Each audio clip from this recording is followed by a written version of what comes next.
पता नहीं लोग मेरे बारे में ये उल्टी सीधी बातें क्यों करते हैं। मुझे इसी का कोई परवाह नहीं है, कोई मेरे पीठ पीछे क्या कर रहा है। लेकिन क्या होता है, मेरे कान में ये बात आ ही जाते, मतलब पर ही जाता है। मैं कोई झूठ नहीं बोलता, सामने ही सच सच बोल देता हूँ, है ना।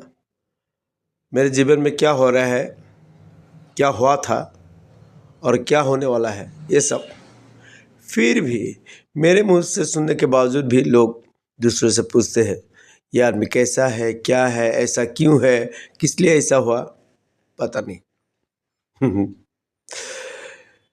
কিয় জানো মানুহবোৰ তেনেকুৱা ক'ব নোৱাৰো, নহয়নে? আনৰ কথা খুচৰি ইমান কিয় ভাল পায়। মই কাৰো কথা পাতিবলৈ সময় নহয়, আচলতে আপোনালোকে দেখি থাকে যে মই সদায় নিজৰ কামতে ব্যস্ত থাকোঁ, কেনেকৈ জীৱনটোত আগবঢ়াই লৈ যাব পাৰোঁ আৰু নিজে কেনেদৰে মানে কি আৰু অলপ সুখত থাকিব পাৰোঁ, তেনেকুৱা মানসিক শান্তি অলপ যাতে পাওঁ নিজৰ কামৰ দ্বাৰা। কিন্তু নাজানো মানুহবোৰ কিয় মোক লৈ এনেকুৱা কিছুমান কথা কৈ থাকে, মানে ভাবি নাপাওঁ, আচৰিত পাব। কিন্তু কি হ'ব আৰু, মানুহে নহয় জানো আৰু, সেইটো মানুহৰ মানে তেজতেই থাকে যে পৰচৰ্চা নকৰিলে কিছুমান মানুহৰ পেটলৈ ভাত নাযায়। গতিকে তেনেকুৱা ধৰণৰ কিছুমান হয়, মানুহ বিশেষে তেনেকুৱা হৈ থাকে। বাৰু যি কি নহওক, কালি গ'লোঁ আৰু মোৰ নিজৰ নতুন কৰ্মস্থলীত মই যোগদান কৰিলোঁ। আহি খুবেই ভাগৰ লাগিছে আচলতে। মই কি হয়, বেছিকৈ চাপৰ চিটত বহি গ'লে বা একেৰাহে বহি গ'লে মই উঠাত মোৰ অলপ সমস্যা হয়। সেই গতিকে মই মাজে মাজে এডাল পেঙৰ নিচিনা ল'বলগীয়া হয়।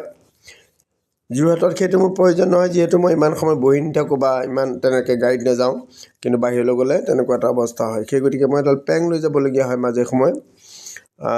এতিয়া সেইডাল দেখি বহুতে ভাবে যোৰহাটত ল'লে বাহিৰত লৈ হয়, এতিয়া মই আৰু এনেইটোতো লৈ ফুৰিব নোৱাৰোঁ, নহয় জানো।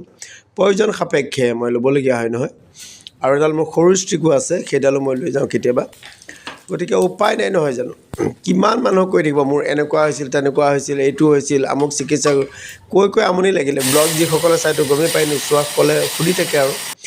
আকৌ মই কোৱাৰ পাছতো এনেকুৱা এক শ্ৰেণী মানুহ আছে, সেইখিনি আকৌ তাত অকণমান ৰহন খানি বেলেগ ধৰণে কয়। এতিয়া মোৰ যে ব্লাড ওলায় বুলি কওঁ, কিছুমান আপোনালোকে ক'ৰ পৰা ওলায় বুলি আপোনালোককতো দেখুৱাব নোৱাৰোঁ, পাৰিম জানো? দেখুৱাব নোৱাৰিম, নহয় জানো। ইণ্টাৰনেল কিছুমান এনেকুৱা পাৰ্টছ আছে। আৰু বাকী মোৰ প্ৰটিনটো বেছি হোৱাৰ কাৰণে শৰীৰত ব্লাডৰ দৰে এনেকৈ যেতিয়াই তেতিয়াই ওলাই যায়, আৰু সেইখিনি মানে মই আঁতৰাই থাকিবলগীয়া হৈ যায়। গতিকে এনেকুৱা কিছুমান ঘটনা মোক লৈ ইমান আপোনালোকে চিন্তা কৰি নাথাকিব, মোক লৈ ইমান চৰ্চা নকৰিব, নিজৰ কামত মনোনিৱেশ কৰক, ঠিক আছে।